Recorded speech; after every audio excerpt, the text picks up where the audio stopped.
Petit Moïse. C'est effectivement une partie de la vie de Moïse que quelqu'un est souvent un exercice difficile. Dans le cas qui nous concerne, la tâche est plutôt exaltante. Une véritable immersion, une fouille systématique. Que de trésors d'informations récoltées, les unes plus surprenantes que les autres.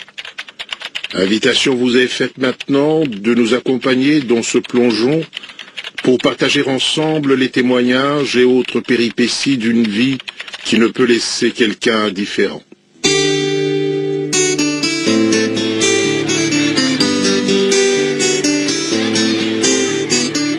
Parmi ces enfants qui finalement marchent vers l'inconnu, chacun a son destin. Vie plus heureuse pour certains, malheureuse pour les autres. D'autres encore se situeront entre les deux extrêmes. Ils n'auront pas trop à se plaindre, sans plus. Ceux qui sauront se lever tôt et qui intégreront dans leur vécu quotidien le sens de l'amour du travail, de l'effort soutenu, de la détermination de vaincre, connaîtront en principe le sort le plus enviable. L'avenir a aussi souri aux fainéants, aux paresseux, c'est vrai. Mais ce ne sont que des cas exceptionnels. Des succès souvent éphémères parce que ne durant que l'espace d'un matin, comme dirait le poète.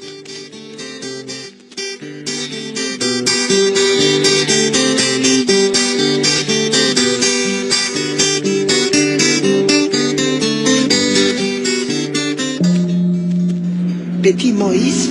C'est effectivement une partie de la vie de Moïse que nous allons décortiquer.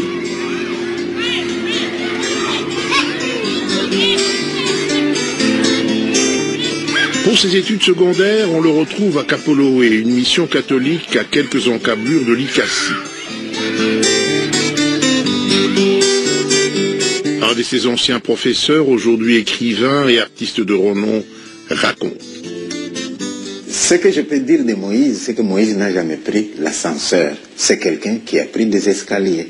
Et quand je dis escalier, c'est que je le vois dans un internat de tout le monde. Ce n'était pas l'internat des riches. J'ai souvenance de Moïse qui passe avec ses collègues, ils vont chercher des cannes à sucre pour manger tellement ils avaient faim à l'internat. Il a vécu cette vie-là. Ce que j'ai retenu aussi de lui, c'est que c'est quand même un homme patient. Je n'oublierai jamais un jour où quelqu'un avait dit une méchanceté contre Moïse. Et Moïse est venu me voir. Et là, ce n'était pas les profs, c'était vraiment les grands frères. Il m'a dit, prof, voilà, un tel, il m'a dit ça. Pourtant, laissez-moi vous dire, prof, je ne suis pas venu ici étudier pour chercher une ascension sociale. Je viens pour me cultiver.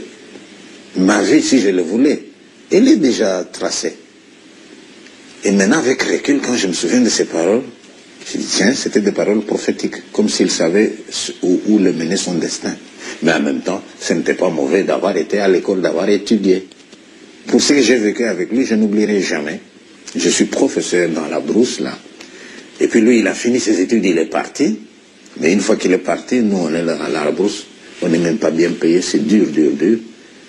Et on voit entrer le camion. C'est Moïse qui, une fois ses études finies, il est allé avec du poisson à la Gécamine, Coloïsie, l'Ikassi, où il devait distribuer du poisson. C'est ça que j'appelle prendre les escaliers. Il a fait tout ce travail-là. Mais sur le chemin de retour, il va dans une boulangerie, il achète du pain. Et sur la route de retour, tu sais bien que Kapoloé, il fallait encore prendre 9 km. Hein. Et il prend ces 9 km-là, et il arrive. Prof, j'ai ramené du pain pour vous. Personne ne lui avait demandé. On ne savait même pas qu'il venait. Ça, c'est des choses intéressantes. Ça, c'est ce que j'ai retenu de Moïse. Un grand joueur de football, un homme dynamique. Nous avions à l'école un camion, un vieux camion qui ne roulait pas. Mais un jour, je vois Moïse là-dessus avec un autre garçon, et le camion a été démarré. Ça, c'est Moïse. J'ai connu Monsieur Moïse, mais que moi j'aimais bien l'appeler Petit Moïse, parce que quand je l'ai connu, je l'appelais ainsi, il y a plus ou moins 30 ans. Et je dois dire que vous me faites revivre un très beau temps, parce que rentrer dans le passé, et quand le passé a été bon, donne la joie au présent et nous projette aussi à l'avenir. Pour Moïse, Katumbi Chapwe, son frère Katebe Katoto, est une sorte de boussole. Celui-ci est un homme d'affaires qui a pignon sur rue dans la ville de Lubumbashi. Il règne sur le poisson du nord au sud de la province du cuivre, le Katanga. Aux environs de 14 ans, les activités que mène son frère n'ont quasiment plus de secret pour lui. Il observe tout et commence à exécuter certaines tâches, des tâches rémunérées. Ainsi, Moïse commence très tôt à manipuler de l'argent. Comme tous les jeunes de son âge, il connaît les plaisirs des soirées bien arrosées. Mais un jour au lendemain d'une de ses nombreuses escapades, la bière ayant coulé à flot une bonne partie de la nuit, il décide de rompre avec ce breuvage or de la brasserie du Katanga. Ses amis n'en croient pas leurs yeux. Lui n'en continue pas moins à les fréquenter, leur offrant à foison des casiers du précieux liquide, des cigarettes et quelques autres gâteries. Un grand tournant venait de s'opérer dans la vie du jeune homme. Il est, c'est le cas de le dire, sur les ailes de son ange gardien. En effet, s'il avait continué sur l'autre lancée, sa vie aurait peut-être emprunté une autre voie. Quand il va rejoindre son frère, c'est pour mouiller le maillot et non pas profiter paresseusement de son argent. Condition, tremper ses mains dans le cambouis, dans le poisson. Le voilà qui troque ses habits de ville contre des culottes courtes, de préférence des habits de sport. Le sportif qu'il a toujours été et qu'il restera, nous y reviendrons. Pour maquiller son âge, il n'hésite pas à garder la barbe qui lui ronge tout le visage. Faire l'admiration des jeunes filles de son temps est le moindre de ses soucis. Lui préfère ressembler aux aînés, aux plus grands, pour jouer dans leur cour. Jeunesse, quand tu nous tiens. Je vois un Moïse jeune qui avait un esprit surtout de travail, parce qu'il venait à la Cafoboum. À ce moment, j'ai travaillé dans ces milieux à l'internat. Il arrivait avec une camionnette qui était vraiment, je ne sais pas si on peut dire vraiment macralée, une camionnette qui avait quand même parfois des difficultés, mais pleine de sacs de poissons. Mais les souvenirs aussi beaux, ce n'est pas seulement donc le travail qu'il partageait, c'était aussi son cœur. Ce n'est pas pour flatter le petit Moïse, mais laissez-le-moi dire. Il avait toujours quelques colis en plus, et il disait, en tout cas, sœur Giovannina, je voudrais avec ces colis de poissons aider les élèves, les filles qui ne peuvent pas payer les minervales, la pension de l'internat. Et c'est en tout cas un beau souvenir qui m'a toujours accompagné. Parfois je me dis, si le Congo avait beaucoup de petits Moïse, nous serions dans un paradis alors. En général, pour les internes, il y avait les parents, papa, maman, mais alors lui, il venait s'informer de ses sœurs. Et puis alors, on partageait beaucoup, même le temps qu'il prenait pour parler. Parce que parfois, c'est toujours aussi, on est pressé, bio, et on comprend de part et d'autre. Mais alors, ce que je me rappelle, c'est ce temps qui était donné pour parler, pour partager. Moïse n'est pas seulement un homme de charité, mais également de solidarité. Il ne veut pas simplement donner, il veut surtout offrir aux gens qui l'aident des alternatives afin qu'ils s'en sortent par eux-mêmes. Et quand il avait qu'on souffrait, Moïse est venu me dire, prof, et c'est là que j'admire son intelligence pratique, il me dit, prof, tu es le photographe dans ce village, mais tu sais, il y a un tel qui était son beau-frère d'ailleurs, mais ses frères, il avait un studio de photos, mais est-ce que tu ne pourrais pas, pendant que tu prends tes photos, au lieu de rester dans les noirs et blancs, aller là-bas, on développe le photo en couleur, comme ça tu peux. J'ai fait ça, au point qu'au moment où le prof touchait, je ne vais pas dire la somme, grâce aux photos, j'avais 7 fois plus. Tu vois, ça c'est mettre quelqu'un le pied à l'étrier. Alors les souvenirs que j'ai de voir ces jeunes hommes qui partageaient avec la sœur que je suis, son expérience de travail. J'étais enchantée pour l'élan, l'esprit qu'il avait de m'expliquer le système de la pêche, le système de fumer aussi les poissons, et comment alors ces poissons arrivaient jusqu'à nous. Moïse est à l'œuvre, avec détermination. Il mobilise toute l'énergie de sa jeunesse. Le poisson, il s'agit de le pêcher, mais aussi d'aller l'acheter auprès d'autres opérateurs du secteur, au pays comme à l'étranger. C'est ainsi qu'un jour, il rencontrera à Pulungu, en Zambie, un Européen baptisé Kalumba, traduisé « foudre ». Il terrorise son monde afin que les tâches soient exécutées correctement, mais surtout rapidement, le poisson étant un produit très délicat. J'ai rencontré le jeune Moïse à Mpulungu, il y a de très nombreuses années. Il conduisait les camions de son frère, Raphaël Katebe Katoto, pour son entreprise de poissons. Donc il allait à Mpulungu acheter des poissons des pêcheurs locaux. Mais c'était vraiment lent. Il passait peut-être 2 semaines pour charger un camion de poissons. Je me suis trouvé là une fois. Et ce jeune homme qui avait à peine 19 ans m'a approché. Il le renvoie, croyant qu'il s'agissait d'une plaisanterie. Trop jeune pour ce travail des grands. À force d'insister, le rendez-vous est pris à Mufulira, aux 1000 diables, 700 km, le lendemain, très tôt matin.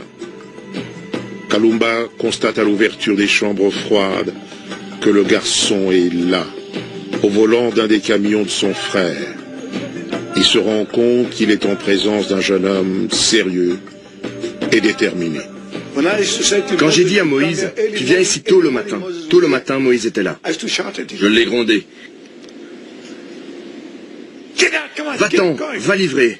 Moïse, je reviens ici cet après-midi. Quitte ici à 9 h. Comment vas-tu revenir cet après-midi? Il était de retour à 15 h. Comment? Peu de gens peuvent faire ça. Croyez-moi, ce jeune homme l'a fait. Ce n'était pas un grand gaillard comme toi et moi. C'était un jeune homme. Il était fin, il était habillé élégamment, mais pas de façon bourgeoise, pas de veste ni de cravate, non, non. C'était un vrai travailleur.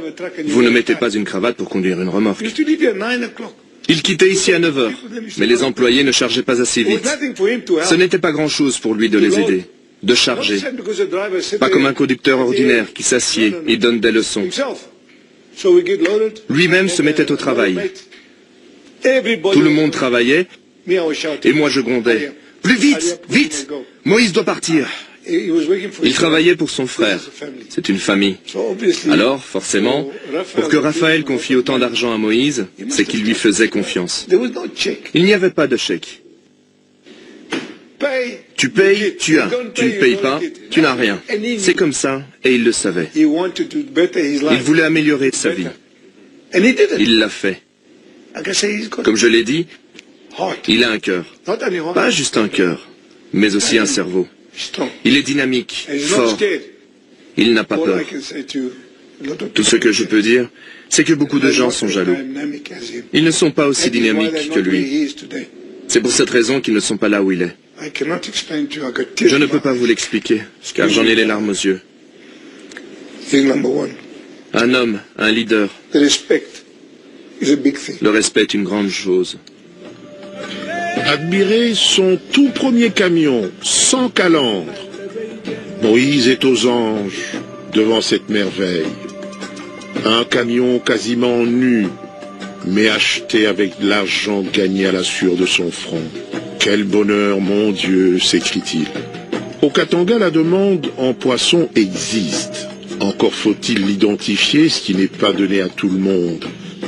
Une demande qui n'a besoin que d'être satisfaite. Il faut donc aller le chercher, ce poisson, là où il se trouve, même au bout du continent. En Afrique du Sud, il y en a et d'excellente qualité, parce que plus riche en protéines. J'ai rencontré le gouverneur Moïse Katumbi quand il avait 20 ans, il y a 30 ans de cela. Mon père et moi avions démarré une société d'export en Afrique du Sud et nous avons été contactés par Moïse et son frère pour apporter du poisson surgelé pour eux à Lubumbashi. Ils étaient déjà installés. À cette époque, ils achetaient aux pêcheurs locaux des poissons frais, mais ils n'en avaient pas assez pour les alentours. Et pour les habitants de Lubumbashi, le manque de protéines, avoir une ressource bon marché en protéines, était un gros problème. La viande était chère, le poulet était cher, et ensemble, nous avons identifié un poisson appelé poisson de mer, présent dans l'océan, ce qui représentait une source abordable de protéines pour les gens. Ils en ont donc voulu une grande quantité dans le but d'étendre leur business, mais aussi d'aider les populations locales. Nous n'étions pas intéressés par le commerce local. Nous étions seulement leurs fournisseurs à partir de l'Afrique du Sud. Mais quand leur affaire s'est développée, ils ont apporté beaucoup d'équipements et de matériel pour la faire grandir, augmenter leur capacité en chambre froide, leur flotte de transport. À l'époque dont je vous parle, au temps de l'apartheid, c'était très complexe et difficile, mais nous avons réussi à surmonter ça. Nous avons réussi à transporter les produits et les biens via le Botswana, la Zambie jusqu'au Congo, à Lubumbashi. Et très souvent, Moïse venait ici en personne et prenait en charge le transport par train et par remorque, des chambres froides, des usines de fabrication de glace commandées en Europe. Moïse est droit, sage, intelligent, dynamique. Et quand il se fixe un but, il va jusqu'au bout, quel qu'en soit le prix. Il est plein de ressources, mais il travaille dur. À cette époque, il y avait deux passions dans sa vie, le football et les poissons. Il y avait des opérations de pêche au lac Mouero, dans le sud du Congo. Et ils supportaient les industries locales et les petits pêcheurs en achetant leurs produits et en développant leur business aussi.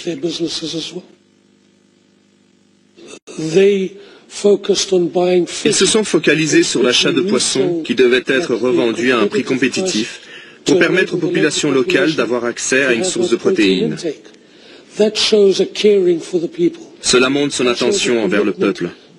Cela montre son engagement, pas seulement pour faire de l'argent, mais aussi pour être au service des gens. Je dirais que c'est un grand homme qui a accompli de grandes choses, mais il est toujours resté humble et loyal envers ses proches, son club, ses amis, sa famille. Dans tout ce qu'il entreprend, Moïse ne laisse rien au hasard. De ce point de vue, son passage en Zambie est un cas d'école. Du haut de cet immeuble où sont logés ses bureaux de Kitwe, il coordonne ses différentes activités, il en organise le suivi. Un exemple parmi d'autres, son expérience dans l'exploitation de l'émeraude. Nous sommes à Kitwe, dans la municipalité rurale d'Ndola. Monsieur Katumbi et moi, nous nous sommes connus il y a plusieurs années. J'ai d'abord commencé à travailler pour lui dans une mine d'émeraude. Il en avait deux, plus précisément à Tsumbi et à Colosso. Nous avons travaillé ensemble dès le début de 1995 jusqu'à aujourd'hui, où je continue à travailler dans cette mine. Quand il a quitté la Zambie pour la RDC, je suis devenu partenaire dans l'une des mines. Monsieur Katumbi est une personne dynamique. Je pense qu'il est béni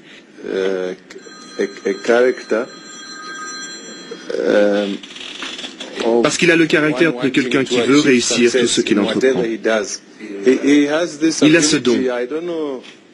Je ne sais pas d'où ça lui vient. Il pressent les choses. Il peut dire « Allez creuser dans cette direction et vous trouverez quelque chose ». Et c'est sûr, on trouve quelque chose. Je ne sais pas. Intuition, intelligence, l'homme est brillant. Monsieur Katumbi est un homme du peuple. Pour lui, il n'y a pas de différence entre un chef et ses travailleurs.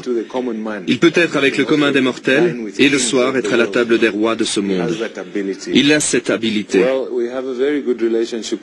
Nous avons de bonnes relations avec nos travailleurs. Nous avons un système où on se fixe des objectifs. Et quand ils sont atteints, nos travailleurs reçoivent des primes.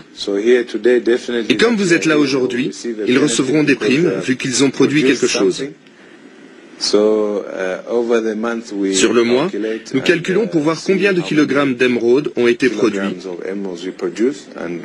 Et de là, nous nous fixons un autre objectif. Nos travailleurs peuvent gagner parfois 5 à 6 000 $ par mois, si nous arrivons à faire une très bonne production. Moïse Katumbi Chapwe a toujours été en phase avec son Dieu, sa seule arme, la Sainte Bible. Durant son séjour en Zambie, Moïse était membre du Our Lady of Africa, Notre-Dame d'Afrique. Il a contribué à la construction du hall de l'église en complétant ce qui manquait. Nous avons rencontré 2 religieux qui nous l'ont confirmé.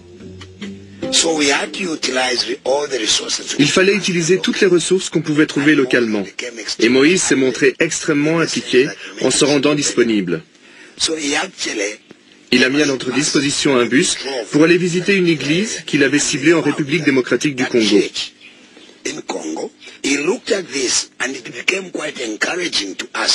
Cela nous a encouragés et nous a inspirés pour utiliser cette ressource naturelle qu'on avait partout et gratuitement.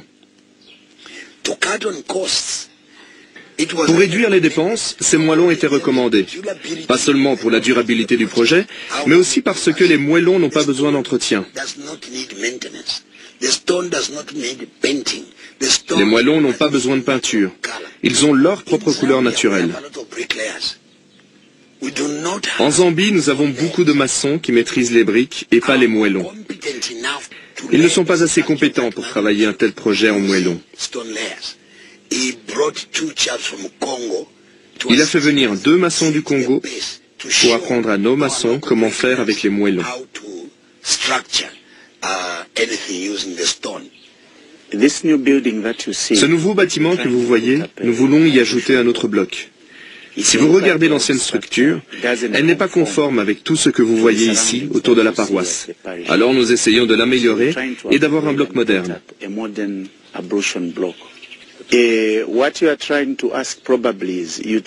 C'est simple. Même si vous ne posez pas la question directement, je comprends que vous aimeriez savoir quel type de personne est Moïse Katumbi. C'est mon collègue de longue date, jusqu'à présent. Moïse Katumbi n'est pas une personne qu'on peut classer soit parmi les riches, soit parmi les pauvres. Il a un grand cœur. Dans tout ce qu'il entreprend, il porte les vulnérables avec lui. En bref, je peux le décrire en peu de mots. Il est fort, il est grand, on peut compter sur lui et il est accessible. Quand je parle d'être grand, c'est pour dire que c'est un grand homme d'affaires, dans le sens économique. Quand je parle d'être fort, il porte les pauvres avec lui. Quand je parle de son humanisme, c'est quelqu'un sur les épaules de qui tu peux compter. Quand je parle d'accessibilité, c'est en ce sens qu'il est approchable.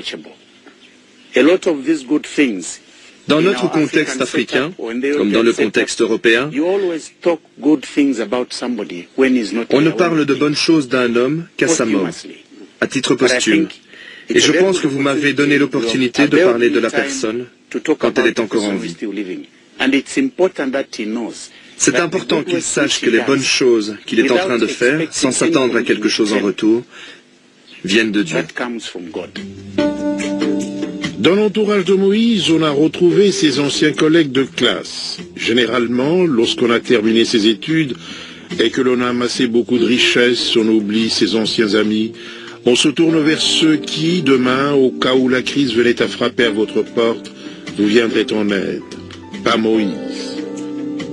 Nous voici à Mwansabombwe, dans la province du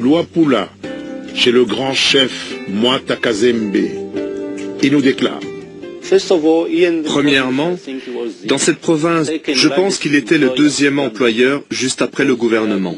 Parce qu'il y a Tamba Bashila à Tchelenge, Mansa Miling à Mansa, il a engagé beaucoup de gens. Et pour le Copperbelt, je pense que c'est la même chose, la même marque. C'est vraiment un homme de bien, un homme jovial. Personne ne peut dire du mal de M. Katumbi. Personne. Souvent, quand il vient en Zambie, l'accueil que lui réserve la population est incroyable, chaleureux. Quand il est dans cette province, quand il vient pour les cérémonies traditionnelles, pour la fête du Tumbuko, l'accueil qu'on lui réserve est incroyable. Juste pour ce qu'il est. C'est un homme qui a les pieds sur terre, un homme humble, et un homme qui aime partager. Il a beaucoup de biens qui sont encore là, et bien visibles. Je peux faire un tour avec vous et vous montrer ses propriétés en disant « Cet immeuble appartient à M. Katumbi. Cette maison appartient à M. Katumbi. Jusqu'ici, il n'a rien réclamé. À l'heure où je vous parle, il n'a jamais rien réclamé. » Ainsi, il n'est pas riche aujourd'hui parce qu'il est devenu gouverneur. Non, non, c'est le contraire. Il a tout simplement l'esprit de partage. Nous avons vu beaucoup de riches qui ne partagent avec personne. C'est juste son cœur. C'est ça, sa personnalité. Ici, en Zambie, je pense qu'il a fait beaucoup de dons. Il a aidé les institutions gouvernementales, les universités, les hôpitaux, même certains particuliers. Beaucoup de souvenirs à évoquer. Estime le grand chef qui nous propose d'ailleurs d'aller interroger les responsables des universités qui ont reçu des dons de la part de cet homme.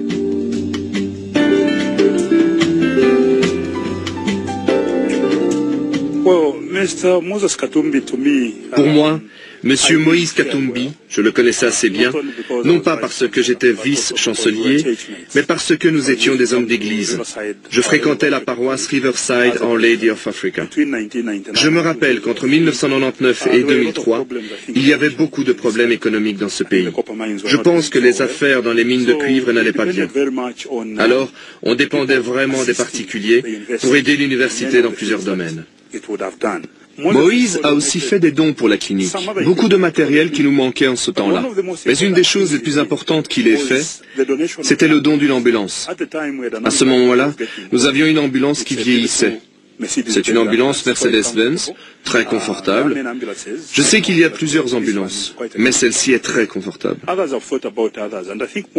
Je pense que tout le temps que Moïse a passé ici en Zambie, il l'a pensé aux démunis de la société. Je peux citer entre autres secteurs les femmes par exemple. Quand elles avaient besoin de pagnes pour des célébrations, il faisait des dons. Je lui dirais, Moïse, continue ce que tu fais, Dieu te bénira. Il y a des personnes, et elles sont nombreuses, qui ne pardonnent pas le succès, la réussite des autres. Pendant que vous cherchez à monter dans quelque domaine que ce soit, les jaloux n'ont qu'une envie, vous tirer vers le bas. Ils commencent par vous plumer systématiquement avant de vous enterrer. S'étant rendu compte du piège qui allait se refermer sur lui de la part de ceux qui cherchaient à le mettre à genoux, Moïse Katumbi Chapwe va s'établir en Zambie où il connaît une ascension fulgurante dans les affaires. Les secteurs choisis, le poisson qu'il maîtrise parfaitement, le transport et la minoterie. Domaines stratégiques dans lesquels il se fait remarquer par la modicité des prix qu'il offre. Ils sont revus à la baisse au moment où la Zambie connaît une situation économique particulièrement difficile. Sa popularité gonfle. Ses chambres froides sont inondées de poissons, ses minoteries crachent la farine, ses bus ne désemplissent pas. Moïse est rapidement parmi les hommes qui comptent. Cette femme qui était jeune à l'époque se souvient encore des propos que ses parents et leurs amis tenaient au sujet de Moïse. En tout cas, Moses Katumbi était bien connu. En 1991, j'étais en deuxième secondaire à LMI et on me disait qu'il y avait Moses Katumbi. Ma mère achetait de la farine à la poissonnerie Chani. C'était moins cher. Même les vendeuses du marché, elles se ravitaillaient à la poissonnerie Chani. Ainsi, ici en Zambie, les choses étaient moins chères du temps de Moses Katumbi. Depuis son départ, les choses ont changé. Depuis son départ, le prix de la farine a augmenté. Maintenant, ça coûte 70 000 kwacha, 75 000 kwacha. La vie est devenue difficile. Depuis que Moïse est parti, ce n'est plus la même chose. Comme du temps où on entendait que Moses Katumbi allait amener de la farine en Zambie à la poissonnerie Chani. Nous prions pour lui et pensons beaucoup à lui. Moses Katumbi, il nous manque. Il a fait beaucoup ici. Il a donné du travail aux gens. À Kashikishi, il pêchait. Il employait des jeunes gens et il les payait très bien.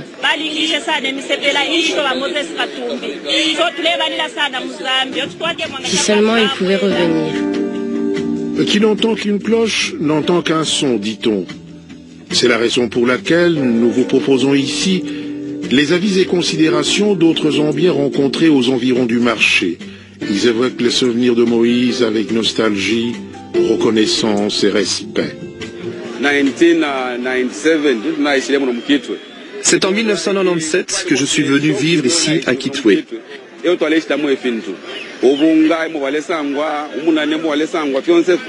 Et dans le temps, il n'y avait qu'un seul magasin où on vendait de la farine moins chère, et ceci permettait même aux pauvres de s'en procurer. Les prix étaient vraiment très bas. Et dans votre sac, on mettait 1 kilo de sel. N'importe qui pouvait acheter. J'en suis sûr, c'est une personne bien réclamée ici. Quand il était ici, c'était un homme très sociable. Il venait en aide à beaucoup de gens. Un homme vraiment très social. Ce que nous savons, c'est que c'est un homme d'affaires. Il aidait même pour les funérailles. Il assistait beaucoup de gens. Il y a des hommes et des femmes dans ce pays qui ont prospéré dans leurs affaires parce que Katumbi les a aidés. Ils peuvent témoigner. Nous pouvons citer leurs noms. Mais ici en public, on ne peut pas. Nous ne pouvons que reconnaître la contribution de Moïse Katumbi. Nous avons tous parlé de Katumbi, n'est-ce pas? Car il nous a beaucoup aidés, nos frères et nos sœurs. Tout le monde a reçu l'aide de Katumbi. Dès qu'il y avait pénurie de farine, on allait chez Katumbi pour se ravitailler aux établissements Chani, car là, la farine était moins chère. Tous nos frères et nos sœurs, dès qu'ils apprenaient que la farine était arrivée, ils se précipitaient chez lui. Cela veut dire que dès qu'il y avait pénurie de farine, tout le monde savait que la solution serait d'aller chez Katumbi, et ils le faisaient. Nous savons que nos joueurs sont là avec lui et nous les avons vus à la télévision, qu'il les garde bien. I recall some time during the MMD period. Je me rappelle, durant la période MMD, il y avait vraiment un manque de farine de maïs dans le pays. Notre cher frère Moïse Katumbi est venu en aide au pays. Surtout que la farine de maïs est la nourriture de base dans ce pays. C'était une situation très critique et le gouvernement de la République, conduit par le docteur Chiluba, s'est demandé comment faire pour que le prix de la farine n'augmente plus, vu que ça grimpait sans cesse.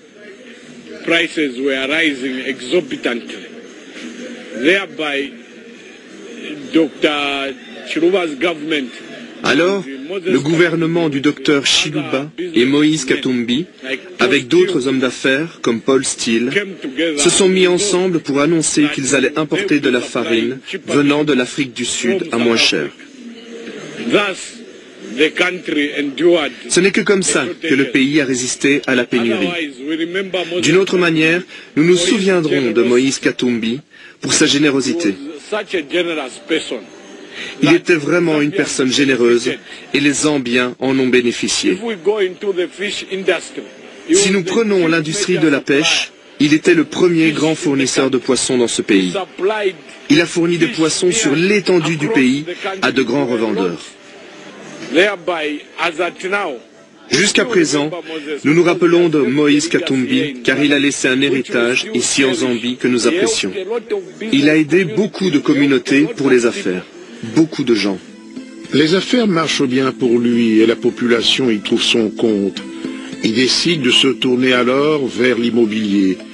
Il s'achète des terrains là où il peut et se met à construire. Voici sa première maison à Kitwe. Il la veut fonctionnelle. En réalité, elle est plus que cela. Elle est sortie de terre sur ce qui n'était jadis qu'un terrain vague, donnant ainsi de la valeur à un endroit où les herbes folles cachaient les serpents. Aujourd'hui, c'est parmi les quartiers cousus de la ville. Présentation de Tom Chani, son homme à tout faire. Il n'y avait rien à cet endroit. Il s'est décidé, il est allé à la municipalité de Kitwe City Council, il a acheté cette parcelle, on lui a donné cette place. Cette place, vous pouvez la voir là, près des prêtres. Il n'y avait rien ici, rien. Et il a construit cette maison. Ce n'est pas sa seule propriété, loin s'en faut. Ayant la suite dans les idées, sachant qu'il a de nombreux amis au Congo et à travers le monde, Moïse s'empresse de sortir de terre la maison de ses hôtes. Toutes les commodités que certains hôtels n'offriraient pas s'y trouvent réunies. Loin de son pays, il garde contact avec ses nombreux amis et qui viennent lui rendre visite, tous ceux qui sont de passage.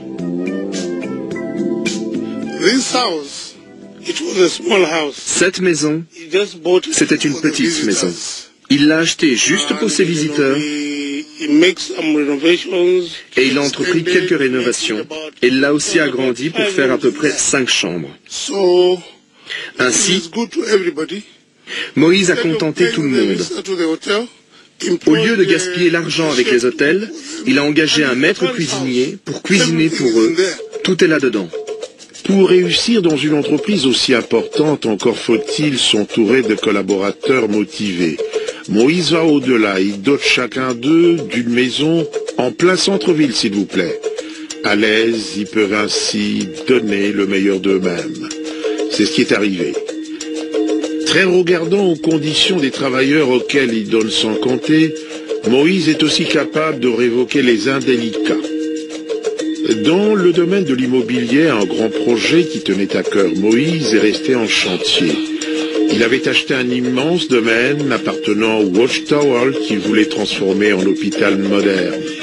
Cette institution hospitalière avait pour ambition de raccourcir les distances de ses compatriotes obligés d'aller se soigner en Afrique du Sud ou en Europe. Cet hôpital devait être doté de la technologie la plus pointue du moment. Et il avait pour cela pris contact avec des partenaires américains.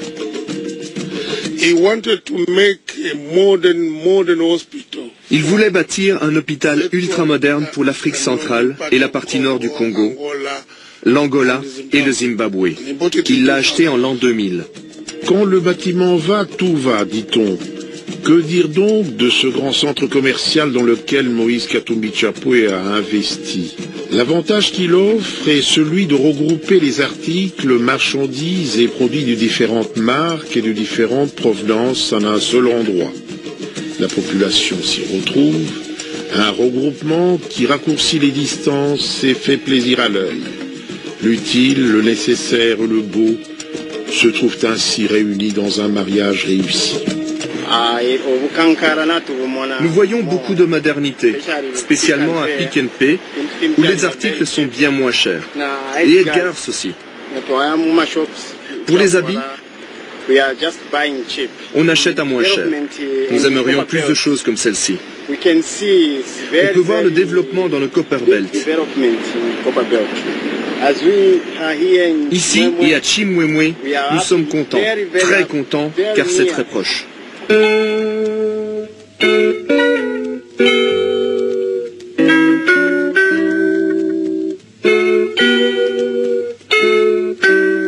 À l'occasion des obsèques de son frère Salomon Soliano en Zambie même, Moïse constate que le cimetière de Kitwe est dépourvu de lieu de recueillement.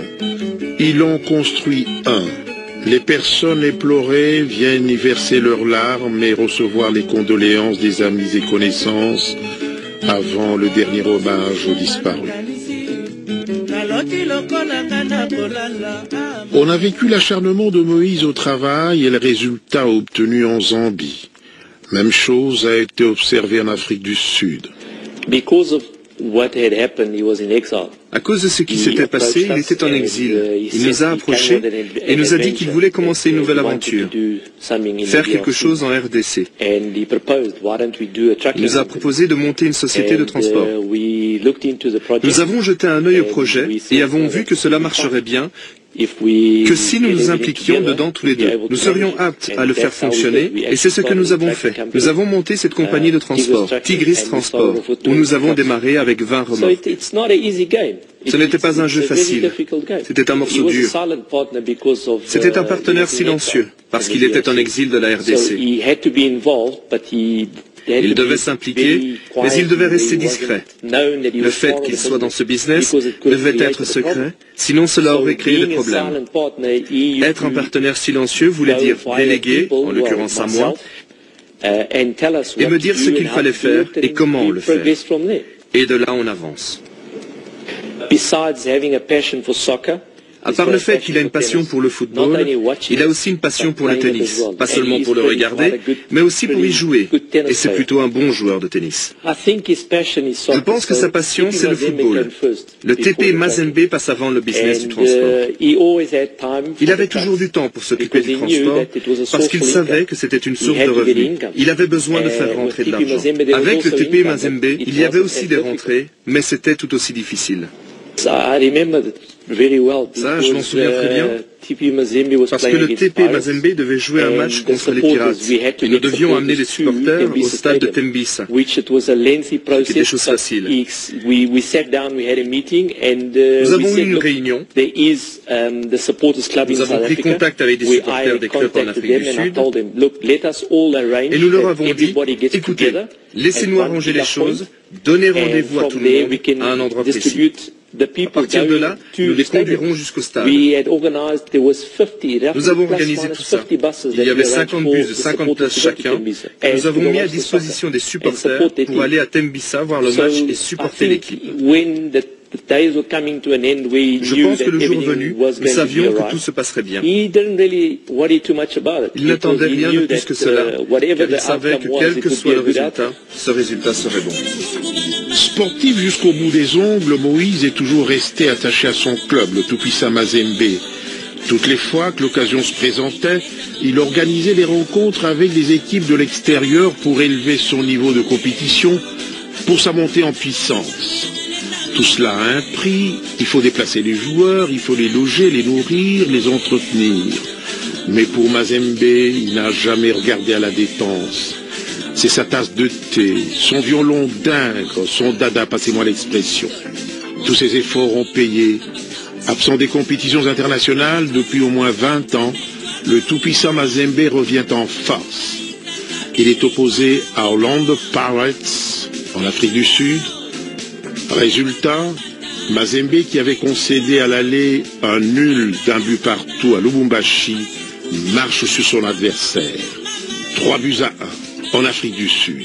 Pas moins. J'aimerais placer un mot. Le football, c'est l'amitié et la fraternité. Je suis le président du TP Mazembe depuis longtemps. Vider mon pantalon et déchirer ma chemise, ce n'est pas du football. J'ai joué dans beaucoup de pays et je n'ai jamais connu de tels incidents. Nous avons joué contre Sundown sans le moindre problème. Je pense que ceci est une punition venant de Dieu. Ils sont en train de payer ce qu'ils m'ont fait. Je leur ai dit, si j'ai tort, vous allez gagner. Et si vous avez tort, je vais gagner. Mon portefeuille est parti. Mon téléphone, tout est volé. Dans ses proches, je n'ai pas vu de père, les gens de sa classe. C'était plus une famille. Alain, son meilleur ami, Gabin, son meilleur ami, mais réunis par quoi? Par le centre d'intérêt qui était le football.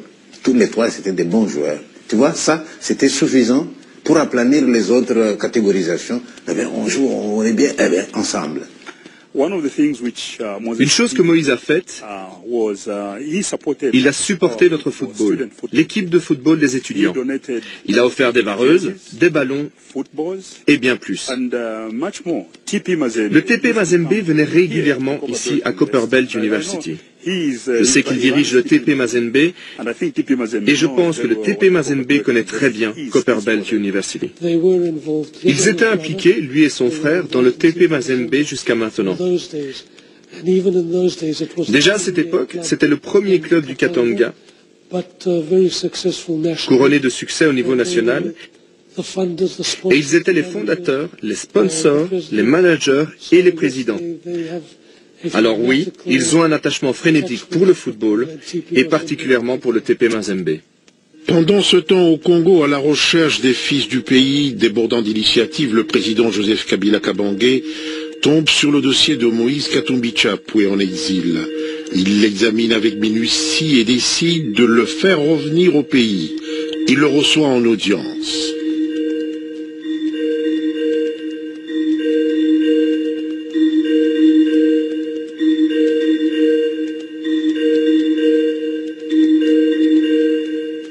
Tout commence ce matin-là par ces vagues de milliers de supporters qui se rendent à l'aéroport pour apporter chacun sa part dans ce dispositif de l'accueil du président du tout-puissant Mazembe.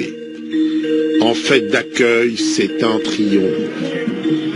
Un véritable triomphe.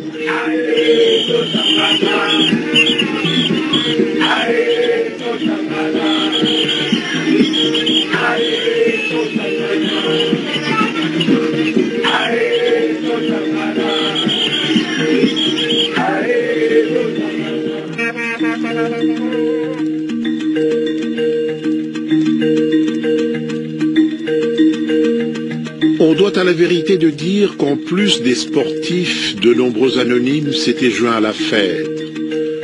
Celui qui avait continué à gérer l'équipe du tout-puissant Mazembe, loin de sa terre natale, arrive au Katanga. Nous sommes le 11 juillet 2003.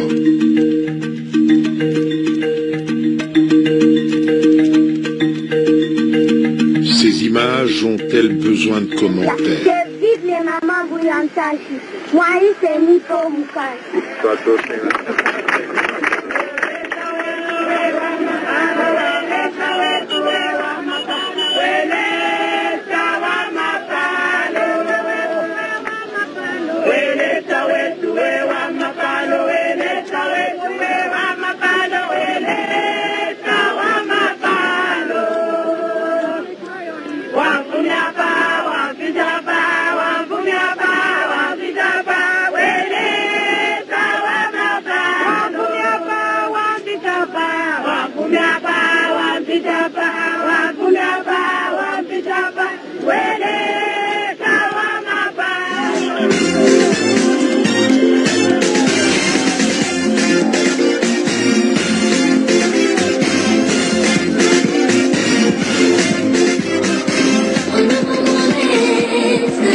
Yes,